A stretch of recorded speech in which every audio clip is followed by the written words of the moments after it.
professor of political science at the University of Florida. I'm best known for producing the country's voter turnout rates. I've been doing that since the late 1990s. Those turnout rates are disseminated through the National Exit Poll Organization, and so they get piped right into the media. So as soon as you see the day after the election what the turnout rate was, at least our earliest estimates, that will be coming from me by and large. These turnout statistics are used very widely.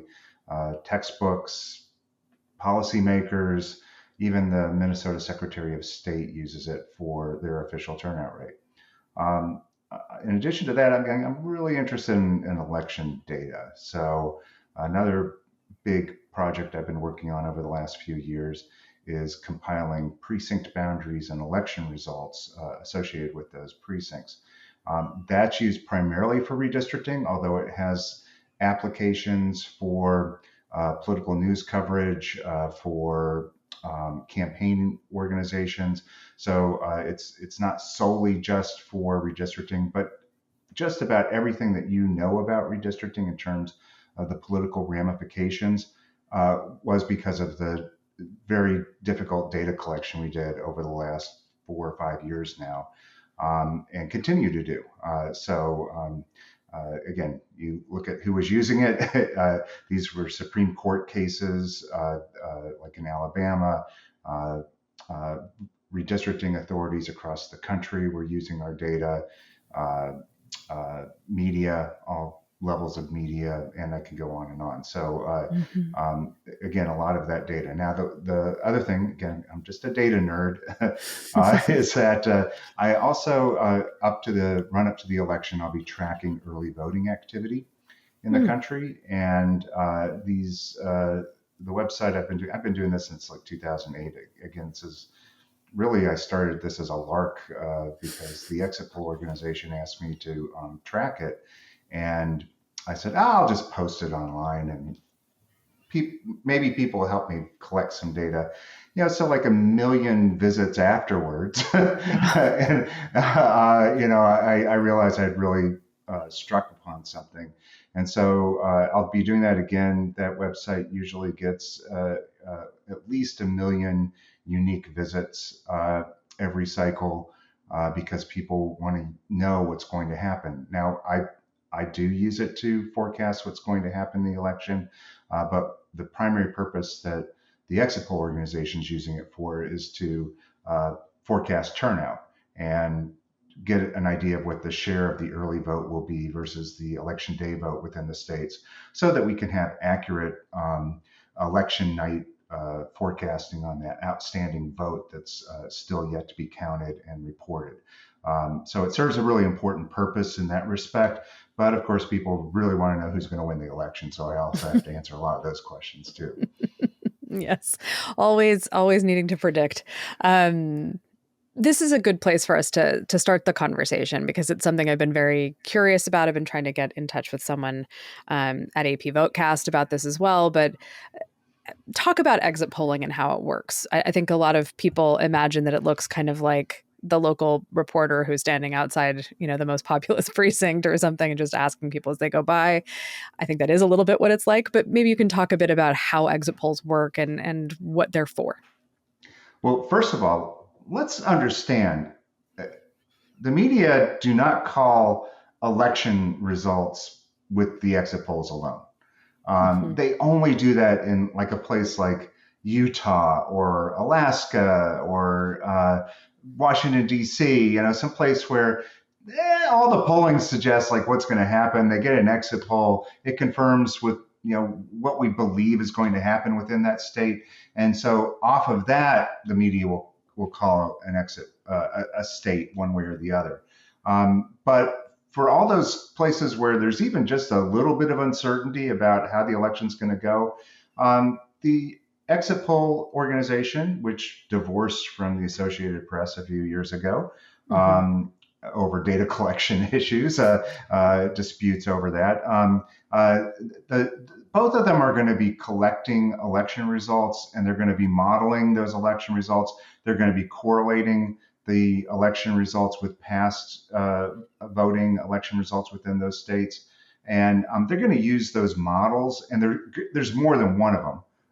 There's multiple models, and you look at all of them, you troubleshoot them as best you can.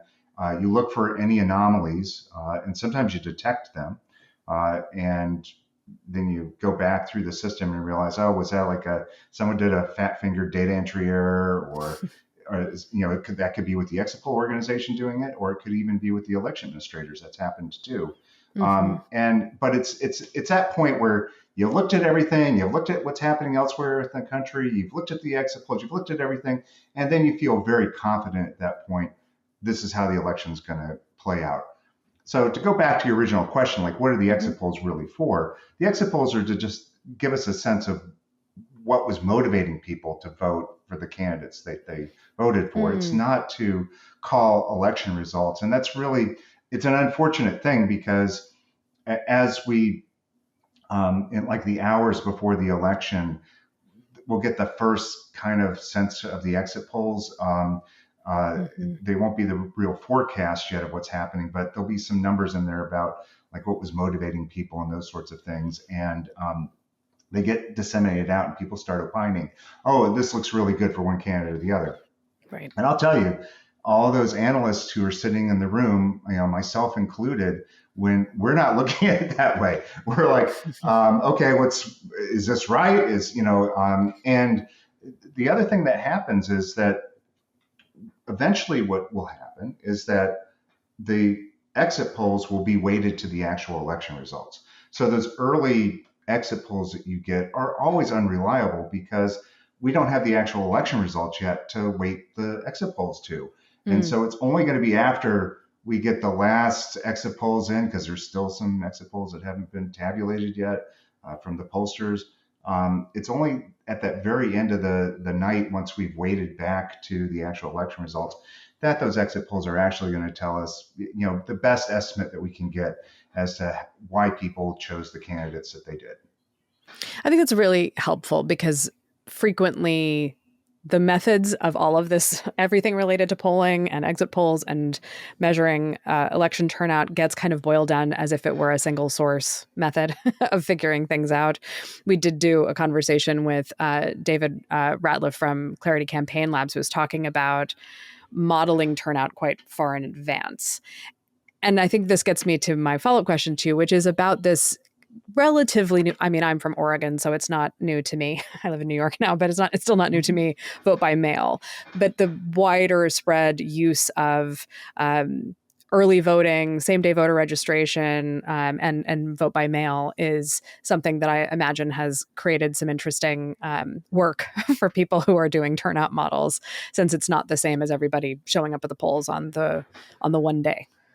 Yeah, the early voting actually is great for modeling turnout as we get close to the election. Like right now, I don't know. I mean, we have some polls about enthusiasm. There's some disparities among those polls.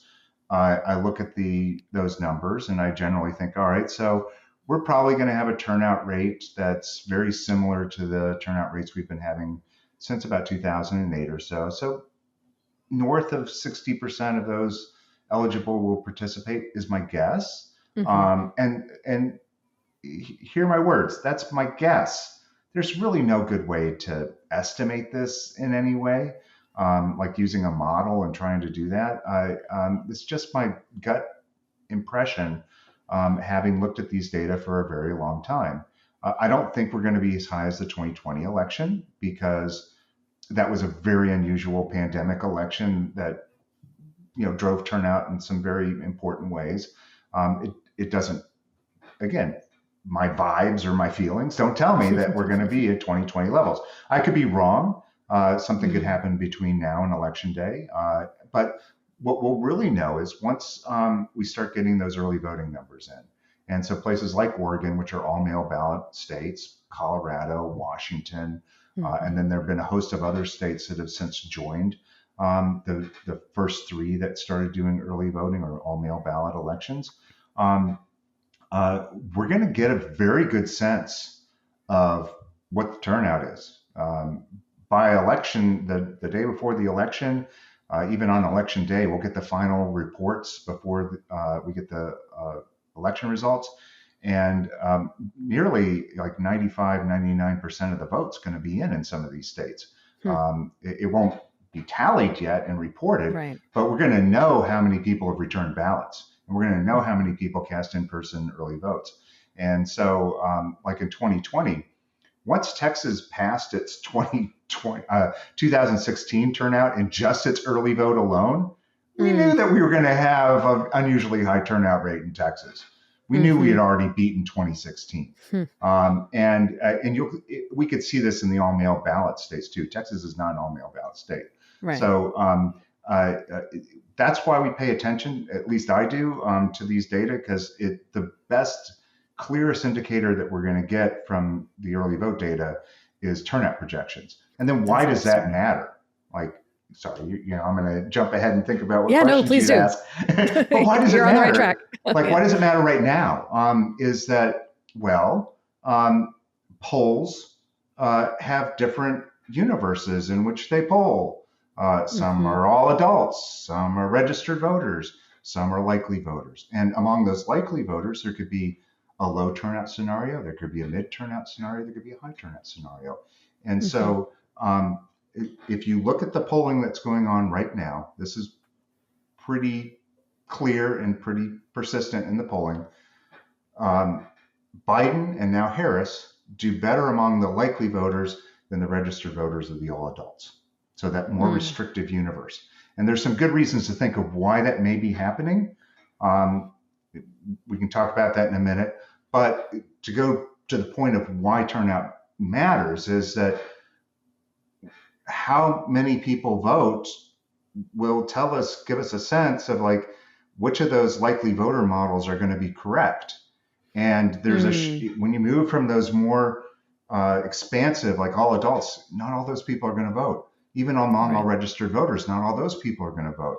So as you move to this more restrictive universe of people who are likely voters, Harris tends to do better among those. And then we have to think, all right, so like how high will the turnout be?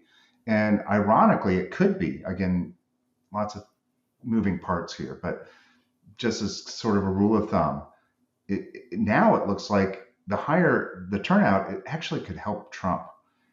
So, if we had an unusually like 2020 election again, that could benefit Trump. But again, things have shifted a lot over the last couple of weeks. And so, that's just my impression right now. Yeah. So we'll get a better sense of this as we get more polling. Yeah. So you raise a thing that I wanted to touch on that you did allude to in the article I was talking about from, I think it's 2020, the turnout gap in surveys, that piece that talked about, these surveys that happen that the Census Bureau and ANES and the General Social Survey do around elections are in part used to help us describe who voters are and who non-voters are. And maybe you can talk a bit about that distinction, how it's commonly understood, and then how it's playing into this sort of likely voter scenario in understanding, a partisan tilt that may exist there. All right, so there's two parts in answering that question. One is just like trying to understand, like, what are these different universes? The other is who among those universes are the voters. And so that's, why don't I just answer the first one and we can come back to the second question. So, turnout, like, what are these different universes? Back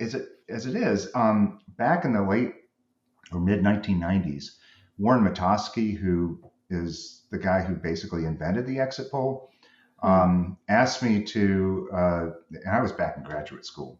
So, I'm just a lowly little graduate student. And he asked me to compare the exit poll demographics with demographics from some of these other surveys that you're mentioning. Most importantly among those was the current population survey. It's a survey that is basically the way in which the government calculates our unemployment rate. And then in November of an election year, they ask a few additional questions about voting. And so it's not a real political survey. It's just Mhm. like, did you vote? Were you registered? How did you vote? And that's it, not even who you voted for. But that current population survey, voter and registration supplement, that's its full name, it gives us a fairly good read and consistent read on what the demographic profile of the electorate is. And so I was comparing the exit polls to the current population survey. And as I was compiling up all these old past surveys, I started realizing something.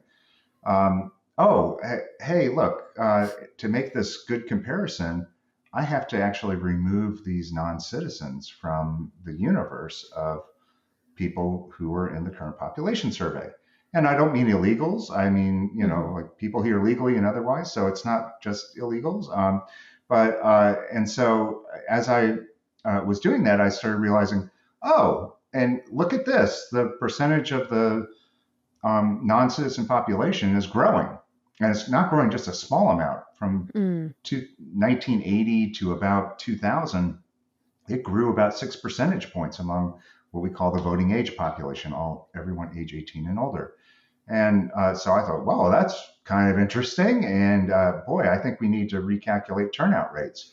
And then I did a little bit more digging in, and I was like, oh, wait, and look at this, the ineligible felon population, depending on the state laws, it's been increasing too. Now, not as dramatically, but it went from about 1 to 2 percentage points.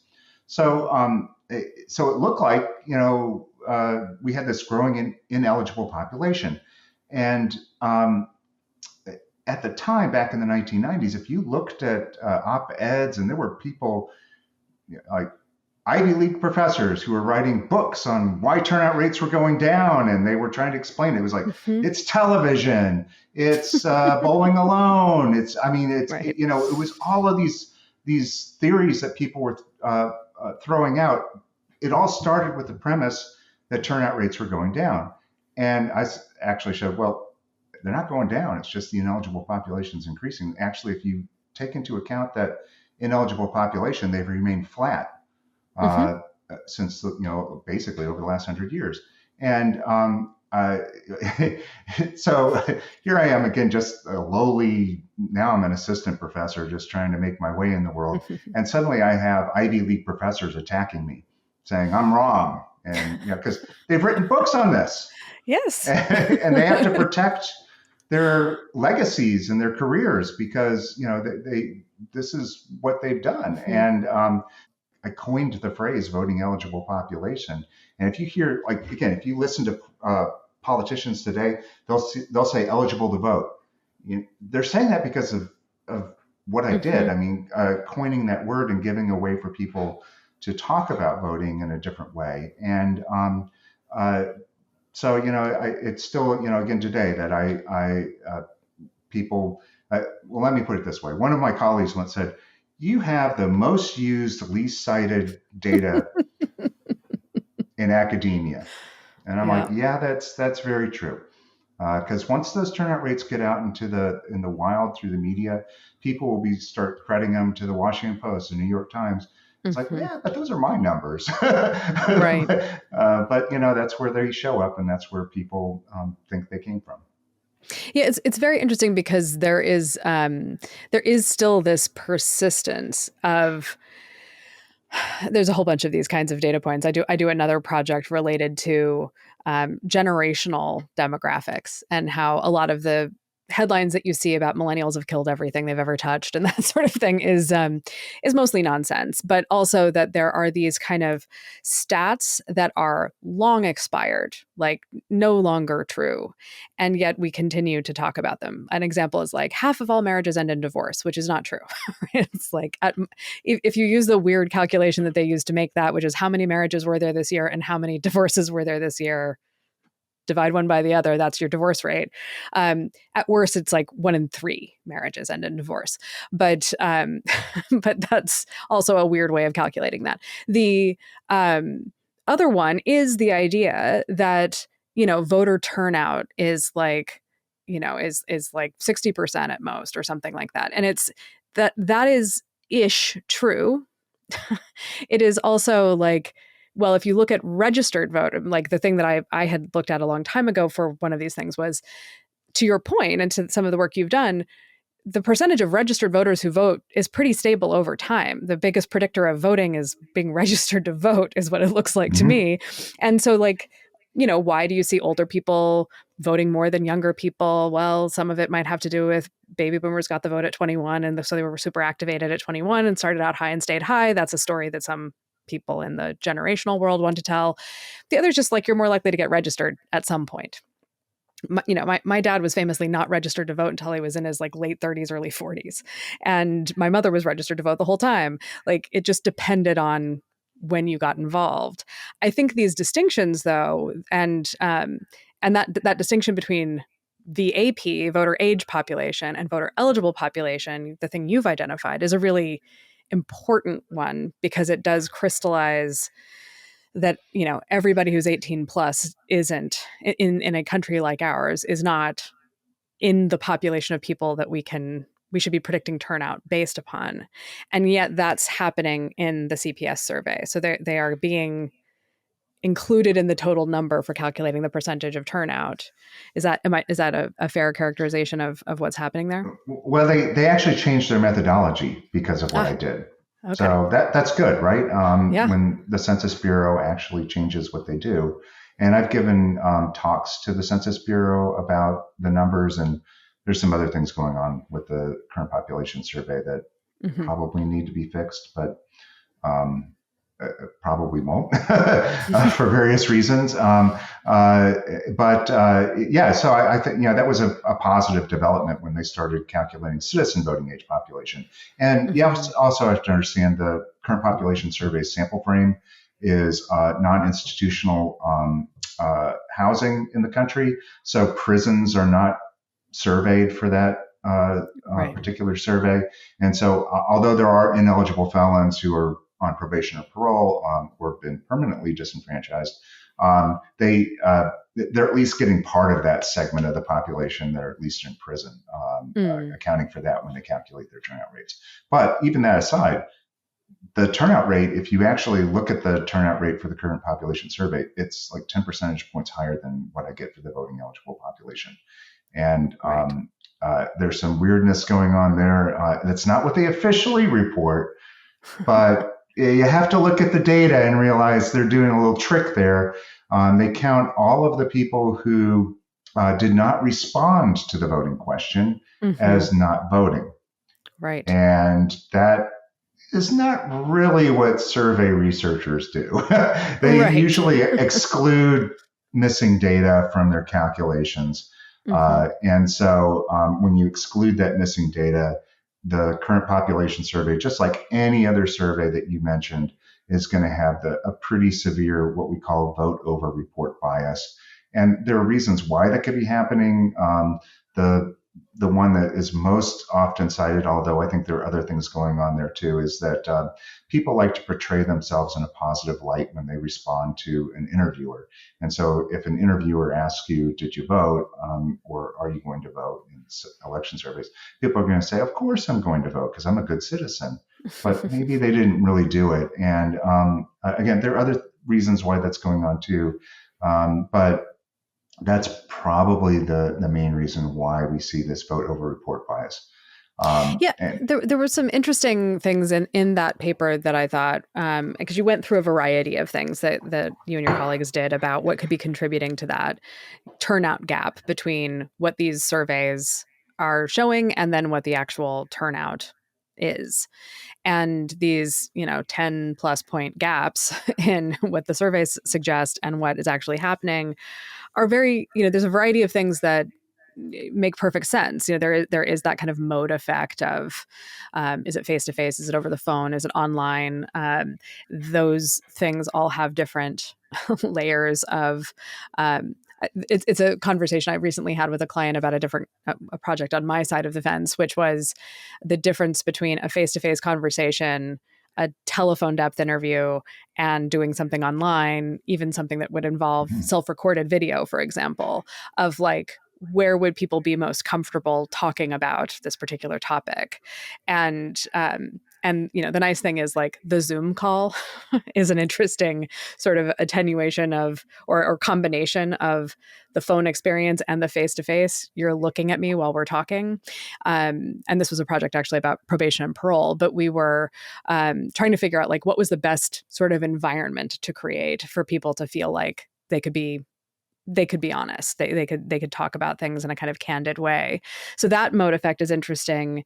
The other thing that was interesting was just this thing I hadn't given a lot of thought to, which was both the question wording and the difference between a yes/no response, did you vote or not, instead creating more of a permission structure to say, well, I meant to, but I didn't, or yeah, I usually do, but I didn't. Those kinds of things where they still get to say, like, usually I'm a voter, but I didn't vote this time, or I don't really remember if I voted or not. Having those options creates more permission for people to be truthful about what they did instead of just an on or off switch kind of a question. Are you seeing changes in the surveys about it? Looked like there had been lots of experiments run, and some places had changed their methods many times over time. But are you seeing a general trend away from the yes/no answer type for this question about voter behavior? Well, not with the Census Bureau, unfortunately, and that's unfortunate because it's our longest time series on voting. I know the American National Election Study, who one of those co-authors of that paper is one of the guys who runs the National Election Study.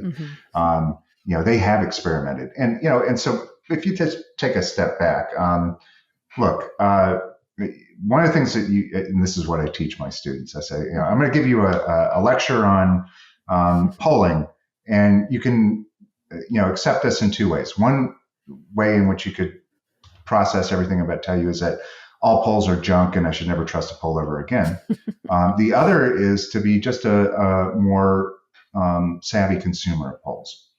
And you have to understand that pollsters are always changing their methodology. They're always trying to improve because their job and what they get paid for and what they make their living for is being accurate about what they do. And so they're always tinkering with their polls, and our society is always changing. There's new challenges that people are facing. We know that, for example, response rates on polls for many polls are like down in the single digits. And so it's really hard to survey people. And what do you do about that? Do you use a different method of interviewing?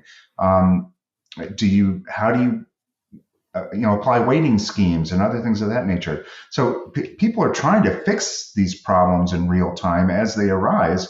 And you only get to, one thing about election polling, at least, is that we know what the truth is. I mean, we get the election result. We're able to compare the polls to the election result. And so then that gives a moment of reflection for people to go back and fix what it was, or at least attempt to try to fix it. But the problem is that things are still changing even while you're trying to fix things. And so all of this is going on. It's a sausage factory, and people who are serious survey methodologists talk about not just random sampling error, just the randomness of that most people are familiar with. They talk about total survey error. It's all of the contributions, the methodology that underpins, not on top of all of the random error that you can get. And so we kind of understand that with the presidential election polling, there's probably like a plus or minus 5 percentage point error when we look at the numbers. But that's not how it's portrayed. I mean, we're back to the same place where we used to be, which is really frustrating because there was this breakthrough moment where we were talking about probabilities and we understood the margin of error. And then suddenly we're looking at some of the same people who were engaged with Nate Silver and the 538 crew. They've gone on to jobs at New York Times and CNN, and they're back to talking about point estimates. And I'm like, what? You guys, come on. That's how you became famous. That's how you got your jobs. And now is to talk about uncertainty. And now we're back to the same thing that we were before, which is talking about, well, here's the estimate. It's like 52 versus 48. And I'm like, dude, like, come on, we need to understand, like, there's lots of things going on here, and we don't really know with a lot of certainty what's going to happen. It's one of the things, again, not to stray too much into politics about it, but I mean, Biden got a bum rap. He really did. And there's a lot of interest and excitement around Harris as his replacement. So, maybe there were some real structural issues that her ascendance to the Democratic nomination have fixed within the party. But if you go back, I mean, there were some good reasons to, like, you just got through a bad debate, you got assassination attempt on Trump, his nomination. And if you really think about where the polls were, they were still saying, like, we don't really know who's going to win. If you were a real consumer of those polls. But people were like, well, I looked at the point estimate, so he's got to go. and again, maybe that is the right way of looking at it. But there was certainly an argument to say, like, his internal polling was probably not showing things as bad for him as the external public polling was. And, so for him, it was a hard decision for him to decide that he wasn't going to run for re-election, because he probably seriously thought, and he was probably getting real, advice from his consultants, his polling consultants, to say, oh yeah, you still have a chance to win this. And, so what do you do in that situation if you're the president of the United States and you're thinking, like, what should I do if I'm being told privately that I still have a chance? Like, what do I do? Anyhow, I mean, it just goes back to this whole thing. Like, when we look at the polling, I just look at it. I mean, even now with this shift that's happened with Harris, I don't know what's going to happen. We'll get a much better sense when we get into October. But right now, even with this surge that's happened with Harris, it's just a narrow race. And if, again, not to do too much opining about where we are, but we have become so polarized as a country that we've narrowed down the swing voters. And there's a floor and a ceiling for both candidates, and we're going to be within that trading range. And here's the kicker. Unless something really unusual happens, we're going to go into election day with basically the error of the poll predicting, the election could go either way within the error of the poll. That's most likely what's going to happen at this point. Again, conditions could change, something unusual could happen between now and then, but that's most likely where we're going to be when all is said and done. So this is something I've been thinking a lot about over the last several weeks. We did an episode of last week, I guess it came out, with some folks at a strategy. Well, their real area of expertise is kind of geopolitical strategy. They do a lot of stuff with the Foreign Service and the State Department. And it's a lot of serious games exercises for figuring out how to sense and respond to complex scenarios, right? And the reason I wanted to talk to them was when you're just looking at poll results that are like tracking steady 2-point difference month after month after month at the national level.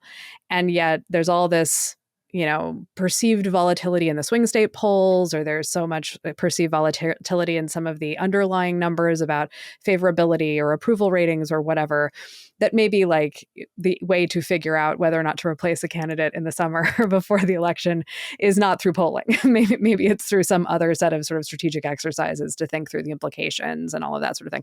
I don't have any evidence that anyone did this exercise, but I wanted to talk to someone who understood how to run one if someone ever wanted to, as a method of decision making. Because I think there is this desire, and I see it in the way polls are reported upon. And we see it in the work that I do, where clients will look at a survey result and think, well, the data will tell me what to do. And we've almost every time a client says that, we have to kind of call time on the field and say, no, it won't. You will still have to decide what to do. This data is directional. And it gives you a snapshot in time. It tells you some things that are interesting. You can compare it to other data that you've had before. it's there to inform you about the things that matter to you, but you're ultimately going to be the decision maker here. The survey data is not going to make the decision. And I think this is where that kind of reliance on polls as a predictor of what will happen is where I get the most frustrated with coverage of polls, because they want to always include the quote about it being a snapshot in time. But the point of the story is often, not always, Aaron Zittner at the Wall Street Journal talked about using it as a way to understand how the electorate is changing. That seems like a healthy relationship to polls. But a lot of the time it's, well, this is what's going to happen in November based on what we see in March and June and August. And I know that there is also, what's his name? Elliot Morris at is that his name? At 538 Yeah. now, has talked about basically like, forget about polling until after Labor Day. Like all polls before Labor Day are basically pointless, which is But a departure certainly from it. Nate, right? Even he'll do it. He'll start falling into the trope of, like, he did this thing about some swing state polls out of one pollster. Like, these are really devastating polls for Biden. I'm like, wait a second, come on, it's one pollster. Mm-hmm. And there's state polls, and we know there's a lot more error in state polls. What are you saying?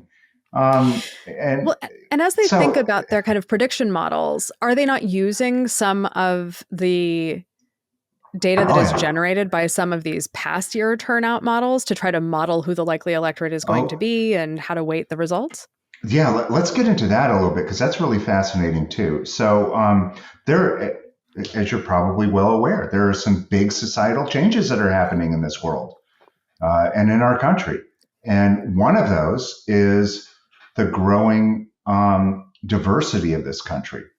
Mm-hmm. So if you just look at a plot since 1990, the share of the non-Hispanic white share of the electorate has been steadily decreasing. There's some bumps where in midterm elections, it goes up a little, the share goes up a little bit because of lower turnout, but in presidential elections, it goes back down. So there's kind of this decreasing staircase that's going down, and it's going to continue. There's no way it's not going to continue. Mm-hmm. The demographics of this country that the census is reporting says we're becoming more diverse. Our K-12 are no longer plurality white. There are two states now, Texas and California, that are no longer plurality white. Whites are still, majority white, I should say. They're still the plurality. They're the largest group, but they're not the majority anymore. And by sometime around 2045, 2050, somewhere in there, whites will no longer be the majority in the country. They'll be the plurality. That is happening, that without a doubt. On top of that, as this increasing diversity is happening, it's happening kind of from the bottom up, because these are younger people. I'm not going to traffic in great replacement theory, but it is very true that white people are not having babies at the same rate as other more diverse groups. And so as we see that K-12 population rising, and they're now getting into their 30s or so, we see another dynamic that happens with turnout, which is that the older you are, the much more likely you are to vote. And so it's not only the growing diversity of the country that's going to be pushing down the non-Hispanic white share of the electorate.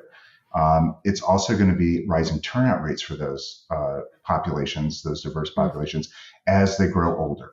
Right. So now, and there's also some big education things that are going on too. Older people tend to be whiter. They tend to not have gotten high school education, or college education. They graduate high school, that was it. And good reasons for that. Mm-hmm. My grandfather made a lot of money, had chain restaurants. I wish it was on my dad's side of the family, but it was on my mom's. And but he didn't go to college. He didn't need to. He didn't even graduate high school. So you didn't need to do that to be successful. But today you do, and so more people go to school. Education is highly correlated with turnout, and so we can see that we've got this growing share of the electorate that is more diverse. We're seeing more people going to college. Those two groups tend to be part of the Democratic coalition.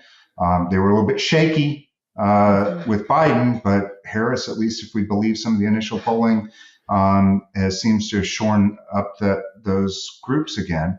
And Republicans rely more upon these, as Trump says he loves them, the lower education whites. And they're older, they're more rural, and they're decreasing as a share of the overall electorate. All right, so we've got all these problems with surveys. We're only like surveying maybe single digits if we're lucky, get to double digits. That's our response rate. So your sample is the people who are actually going to respond to your poll are unlikely going to be like what you think the electorate is going to be. But then what do you think the electorate is going to be? Is a real deep question. Do you think it's going to be the same as the 2020 election? Well, that was a very unusual election, very high turnout rate. It was drawing in some people, unusual, not a big deviation from these trends, but a little bit, and a little bit more non-college white in there, for example. So is that what you do? Do you weight it to that share, what you think that electorate's going to be back in 2020? Well, if you do, you're missing some trends. And maybe you're making a bad estimate based on 2020. And we don't know what the pollsters do. We really don't. This is like their secret sauce. Weighting is it. They slather on that secret sauce and we get some numbers out. And, and there are some polls that just for whatever reason, they tend to be more pro-Democratic or pro-Republican for some reason. Likely it has something to do with that weighting. Will it be correct? Well, we'll know. Once we get closer to the election, we should start seeing a narrowing on these estimates. But CNN and New York Times tend to be the most Republican polls out there, most favorable to Trump.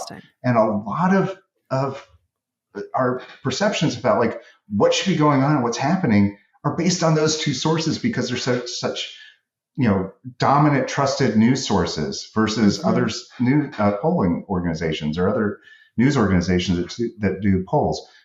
So again, there's a lot of uncertainty here, and trying to get this right is difficult. It's not easy to do. No. And to your point about, we're trying to fix things, but things don't stop and wait while we're trying to fix stuff.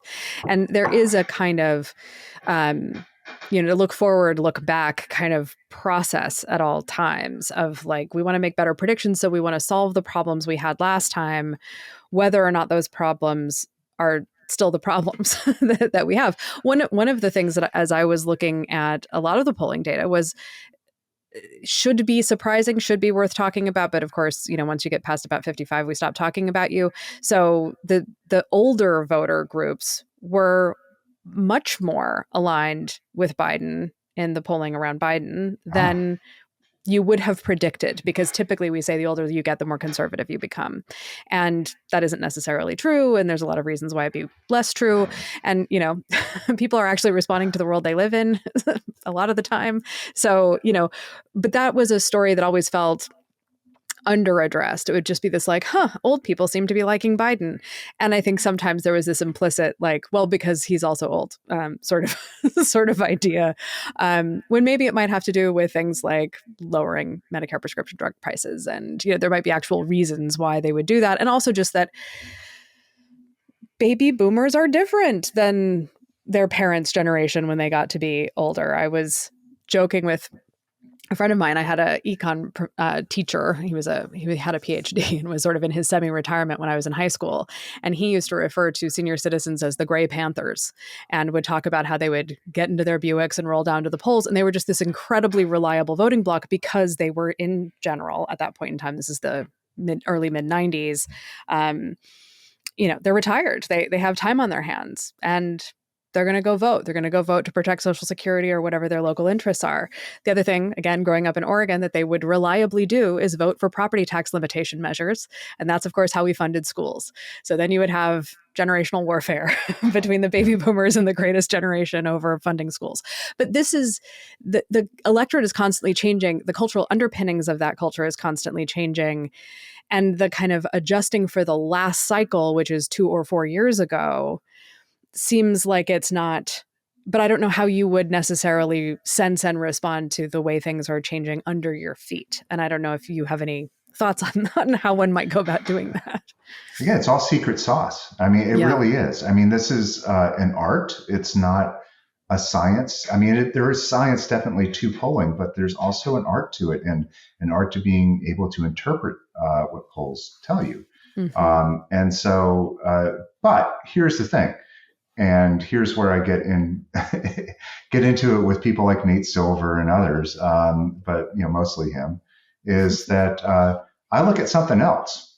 I look at early voting, and what I realized back in 2008 was that if I look at for states that have party registration, I can look at the share of the electorate that's Democratic and Republican registered to vote, who are actually casting votes. Now, party registration is not exactly the same as self-identified partisanship. I don't know how those people are actually going to vote. But when you do a difference in difference approach, where I look at the share in this election cycle and I compare it with the Democratic Republican share in the prior election cycle, and other things haven't changed because there's also changes to election laws and other things that go on. But like a state like Oregon, party registration state with mail balloting, you're going to get a good sense of what the electorate is. Mm-hmm. And you're going to get relative senses of enthusiasm based on the share of the people who've turned out to vote. And so when we get into October, the last 2 weeks, especially of October before the election, I'll be tracking all of that activity that's happening on early voting. And, it'll be at that moment where we can start seeing, is the early voting administrative data, is that verifying and validating the polling numbers that we're getting? And if they are, then we're like, okay, it's like two different signals telling us the same thing. If they're not, if they're telling us two different things, maybe we should be a little bit more critical, or just a little bit more critical of the polling. And a place like Florida, for example, has changed its mail ballot laws very fundamentally, and that's going to change some of the dynamics of early voting that's happening in the state. So I'm going to have to be a little cautious in a state like Florida. So difference in difference doesn't work if there's been a change like that. But by and large, it tends to work pretty well. And I think we're going to get a read, in addition to the polls, from those early voting analyses. The other part of this that is so interesting, and we talked a little bit about this with Andrew Mercer from Pew and with Paul Westcott from L2, one of the voter file providers. And a thing I'm deeply curious about, married to a former Englishman, now an American citizen, but is the popularity of MRP in the polling in the UK this cycle. And then kind of digging into, first of all, I would look at these reports of the polling in the UK and be like, you polled 30,000 people. Talk to me about budgets, because I keep hearing how expensive surveys are in the US. Now, I'm fairly certain that most of their I think they're mainly using online sample providers, but that would drive the cost down significantly. But the other thing that is interesting to me about it is the challenge of, there's just a fundamental difference in the data that we kind of mandatorily collect in the census in the United States versus the British census. And so we don't collect religious identities, for example. And we ask about it in the community survey. We don't put it on the census, if I have that right. But in the UK, they have kind of a single source of truth about almost every demographic factor you would want to use in modeling an electorate. And we don't. And in particular, what we don't have is everywhere you register to vote, you don't have to select a party that you are affiliated with. And that has implications for how primaries are conducted. But it also means like you're going to have to get appended data, or you're going to have to make some educated guesses. I mean, those are both the same thing in a way. Just one is more educated than without the appended data, I guess, in order to understand precinct by precinct or county by county, however it's divvied up, what the likely turnout's going to be and how that correlates to partisan preference. And so, yes, North Carolina, yay, great state. I think in Oregon you still register by party, but I can't remember now if that's the case. But all of those things make it a real challenge to model turnout, predict outcomes, because you don't have a nice clean data set with all the cells filled out, right? Like there's some missing data in there at any given point in time. Yes, I've done a lot of research and criticism of voter file vendors, and I work with them too. So, and I know the responsible ones are like, yeah, you're right. There are limitations here about even that data. States are constantly managing their voter lists. They're removing people. Between now and election day, there are going to be millions of people who are registering to vote, who are not currently on the voter registration roll. So if you have a New York Times Siena poll, which is a registration-based sample, guess what? You're missing all those people who are going to register, and they're primarily younger people, more diverse. That's going to matter. And does that explain why the New York Times poll is like 2 or 3 percentage points to the right of all the other polls when it comes to Trump versus Biden or Harris? It could. I don't know. It could be sort of the weighting scheme. I don't know, but certainly it's a possibility. And so there's a lot of secret sauce here on voter files. So again, I've looked at them very deeply, and I could go into the weeds so many different directions with them. But I think the basic thing to know about them is they're just another slice. And they're an imprecise measure. They're pretty good, but they're not perfect. And they're just like anything else. Like if we knew the ground truth about anything, then we wouldn't need the polling. We wouldn't need anything, right? We would just know what the ground truth is.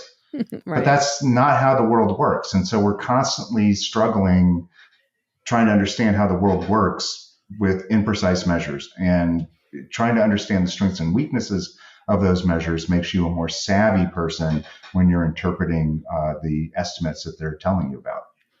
Yeah, it's also interesting to think about the interpretation around non-response bias and the report that came out from APOR after the last election of, yes, there's a polling error here, and it doesn't seem to be attributable to the things that caused the polling error last time. And so non-response bias seemed to be I don't want to trivialize the report. They really tried to wrestle with it, but the upfront sort of introduction section of it just does feel like it's a non-response, probably. And yet I think there is also a narrative that has emerged about who it is that doesn't respond to polls, at least from a kind of psychological perspective, and maybe also a political alignment one of these are people who don't trust institutions, they're less likely to vote anyway, they might lean to the right or at least lean populist. But that feels at the moment like speculation, because how do you study a population that won't be studied? Yeah.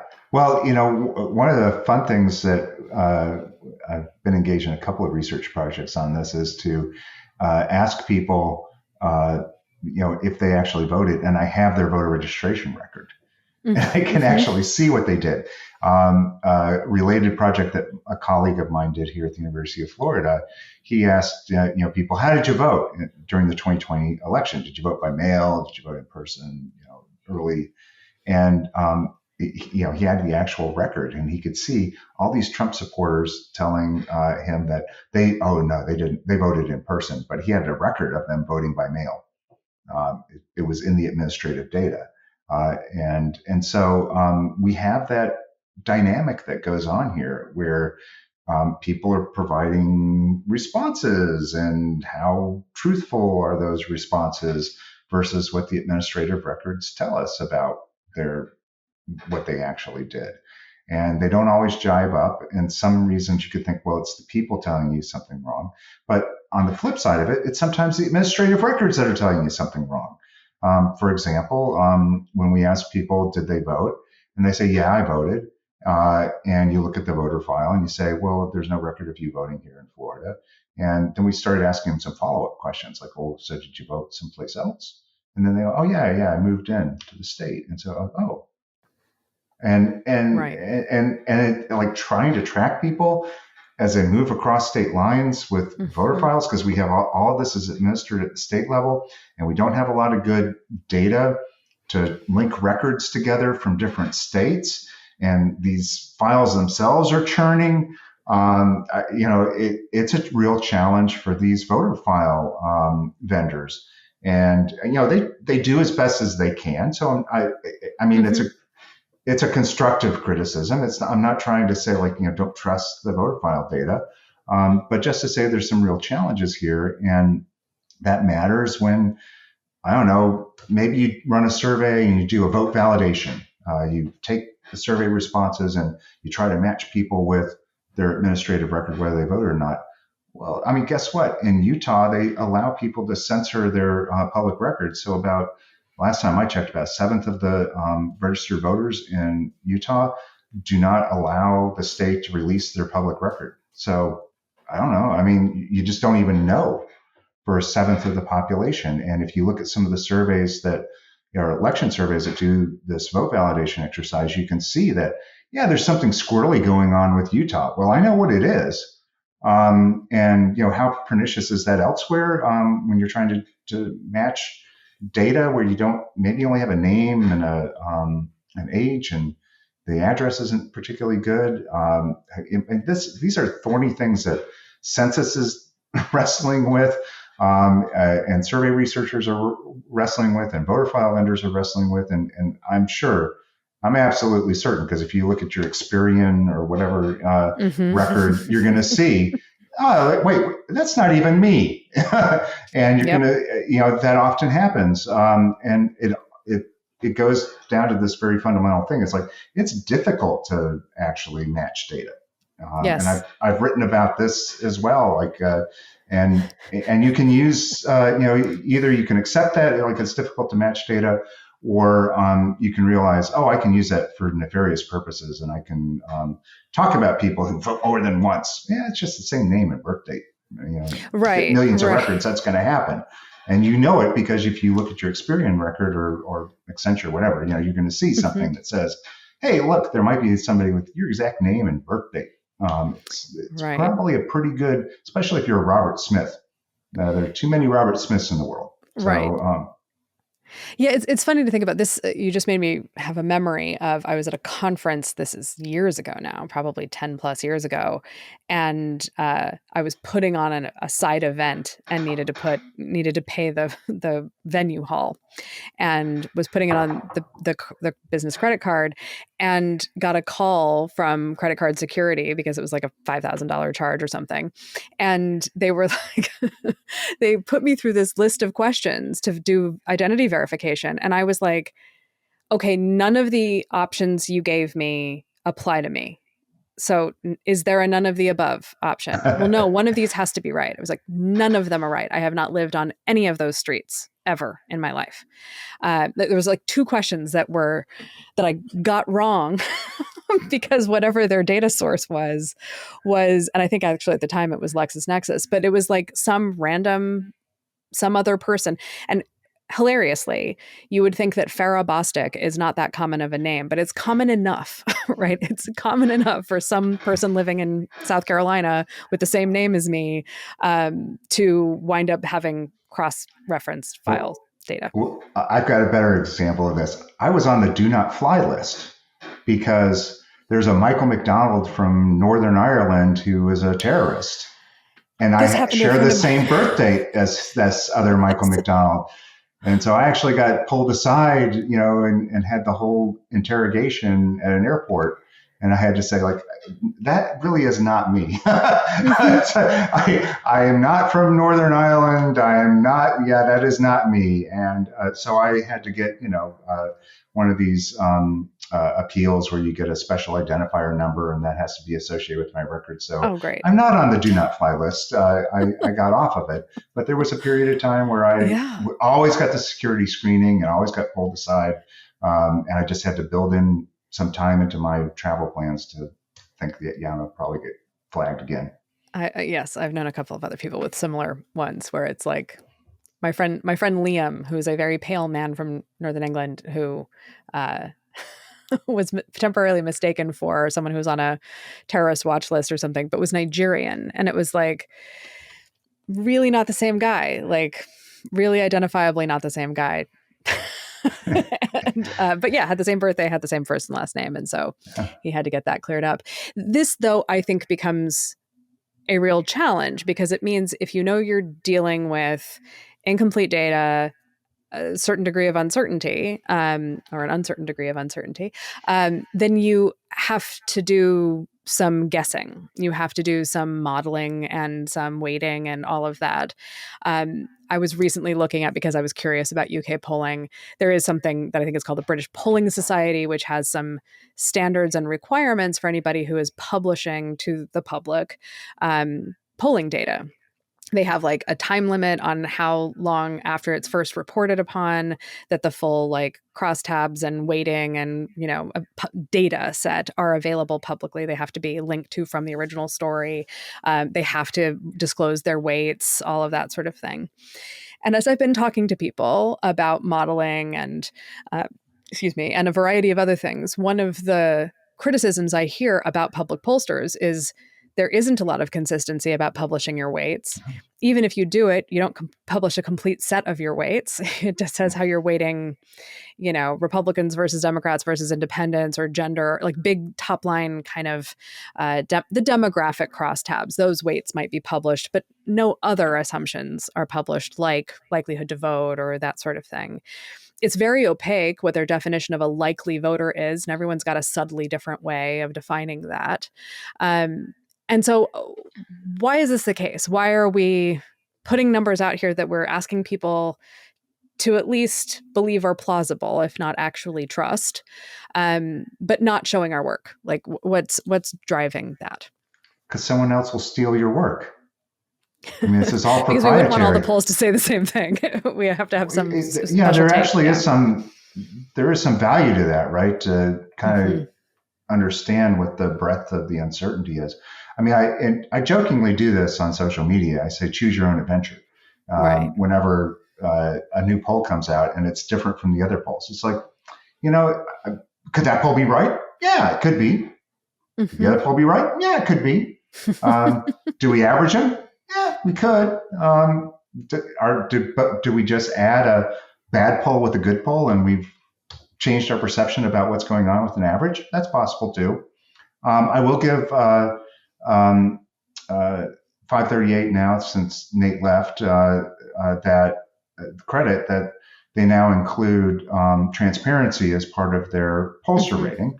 I think that's a positive step that encourages more transparency, and having more transparency helps people who are savvy poll consumers actually understand what's going on and be critical and evaluate what's the meaning of this number. But at the end of the day, no one's going to provide us everything, because that's how they make their money. They want to have their own secret sauce, and their secret sauce hopefully tastes better than the other ones. And so they're not going to tell you what goes into their secret sauce. Yeah, it's super interesting to think about it from the secret sauce perspective versus the like investment thesis perspective, right? Like I used to do some work with a company that was a emerging markets ETF company, and they had different baskets of ETFs that they sold, and each one of them had a different investment thesis about where growth in emerging markets were going to come from. So if you were like, I think the phrase they used was like a backdoor emerging markets investor. You'd invest in Coca-Cola and Unilever because they're going to sell a lot of stuff in India and China and everywhere else, right? But if you want to be, if you believe that the way you get more opportunity in emerging markets is by infrastructure investing, then there were infrastructure funds that you could put your money into. Like there were different kind of beliefs about where growth was going to come from. And it seems like the other thing to do is just like say, this is our belief about what likely voters are. This is our belief about where growth in the turnout is going to come from, or this is our belief where enthusiasm is going to come from, and let people, I suppose then what you're doing is letting everyone pick their favorite frame for which poll they want to believe. I don't know how to square the circle, but it's an interesting problem when we consistently have this conversation about are polls broken? Can you trust them? Et cetera, et cetera. Yeah, I go back to something I said much earlier, which is that I'm the most used, least cited academic out there. And the thing is, I try to be as transparent as I possibly can. Here's all my data sources. Here's how I do the calculations. You can go back and verify my work, because if I've made an error, I want to know about it. Again, my purpose in part is just so that we have good estimates about turnout and early voting so that we make good decisions on election night, especially with the early voting. So I have two last questions for you. One is you mentioned earlier the way it has been looking is if you slice down to likely voters that the Democratic ticket was performing better among likely voters than all registered voters or all U.S. adults. What's going on in that number? Why does that appear to be the case? Well, and this is like where I don't know where we go at this point, because part of that was back around 2010 or so with the Tea Party movement, if you can recall back that far. We started seeing this education reversion happen. Before then, typically whites who did not have a college education were more likely to be Democratic. But right around that time, we started seeing a shift. And then Trump really energized it even more. And so, it's hard to distinguish, was that like a long-term trend that was happening, or is this something that's really unique to Trump? I mean, probably both things were going on. So we know that turnout is highly correlated with education. And if you looked at the most recent polling, we still see that flip on education. But the other thing that was going on is that younger voters were also it looked like there was a big realignment happening, that for whatever reason, they were really attracted to Trump. The more recent poll, and again, this is like, it's hard to understand what's going on here.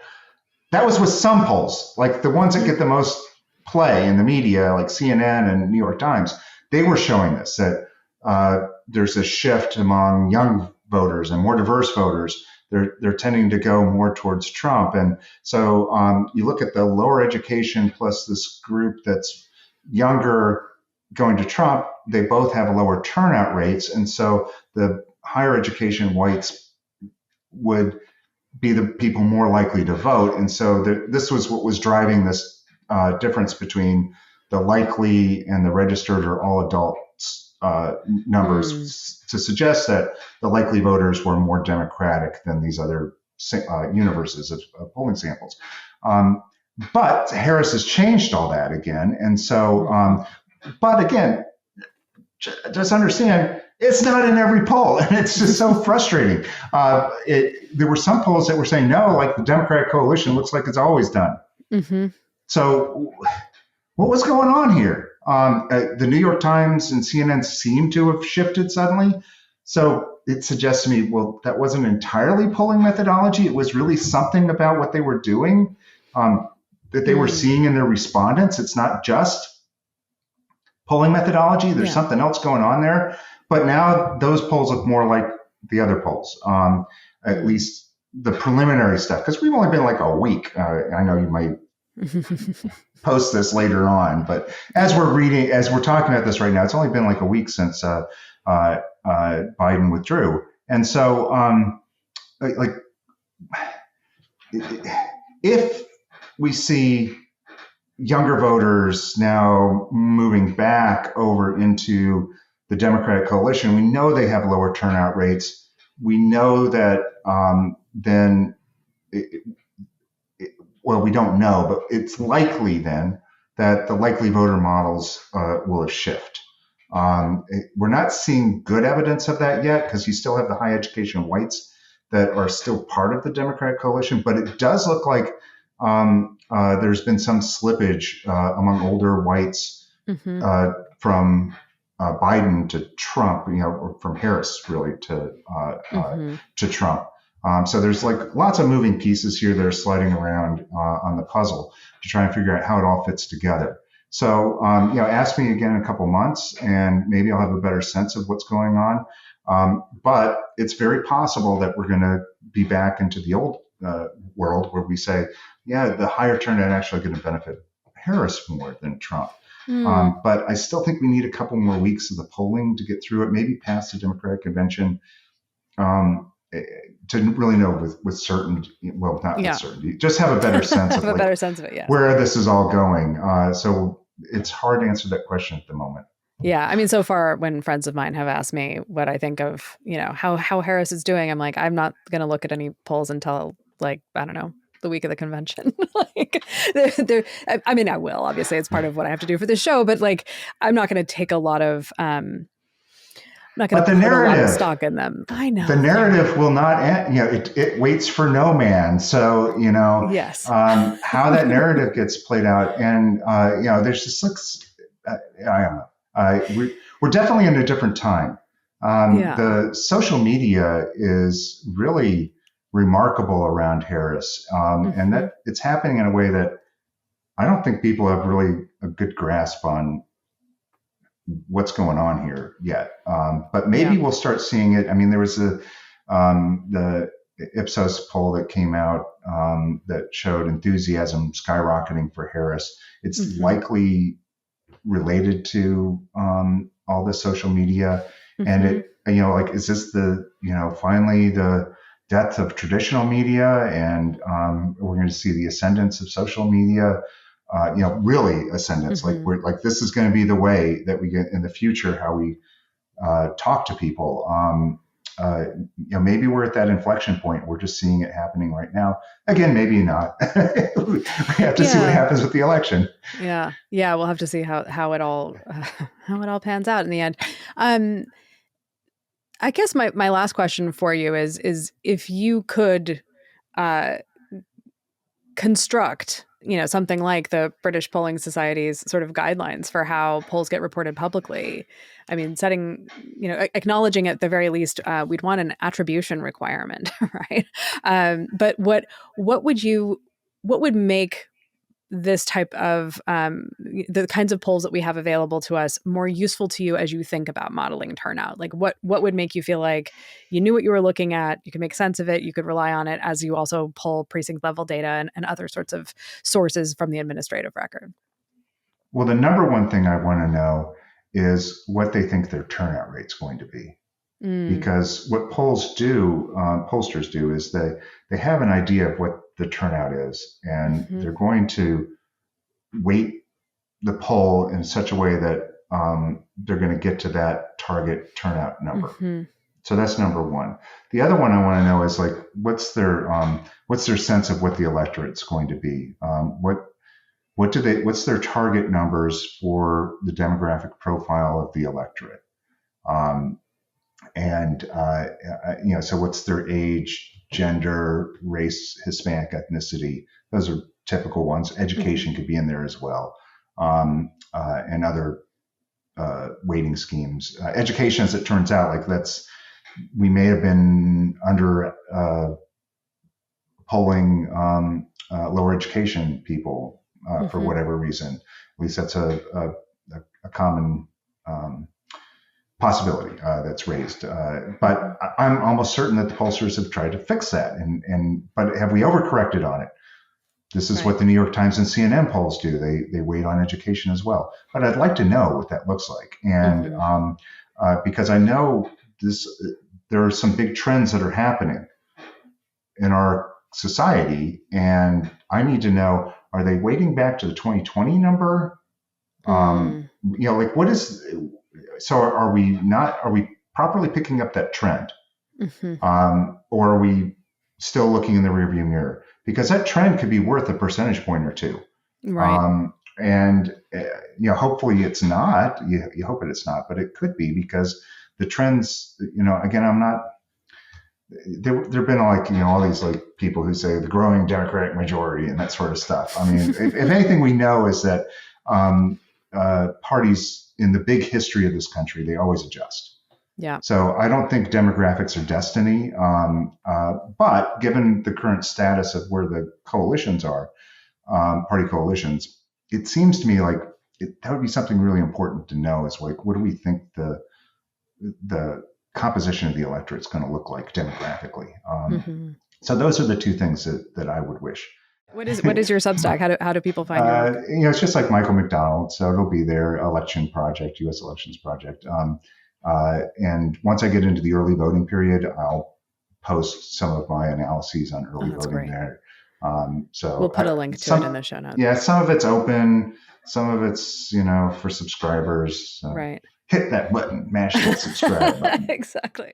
Well, thank you so much for taking that long time to talk to me. You've been very generous with your time, and we've covered a lot of topics. I could talk about all this. I can see that. No, this is fantastic, and I may come back to you with a different set of topics for us to discuss. I know I'm doing that with. I talked to Ray Block about his belonging and allegiance work, but I also want to talk to him about truth decay, the stuff he's doing at RAND, and there's just a lot of things. Interesting people are interested in a lot of things and have a lot to say. So I'm sure I will be back in touch. But this was amazing. Thank you for the time today. It was great talking with you. Crosstabs is hosted by me, Farah Bostic, production by The Difference Engine, and edited now by Allison Preisinger of AMP Studio. Music from Audio Jungle by S Audio. Find us at crosstabspodcast.com, where you can subscribe to our weekly Substack, also available at crosstabspod.substack.com. Tell your friends about the show, subscribe on your favorite podcast service, and give the show a rating or review. I would love to hear from you, and it will help other people find the show. Email me if you have any questions, ideas for episode topics, suggestions for future guests, or want to talk about ways we can work together at farah@crosstabspodcast.com. See you next time.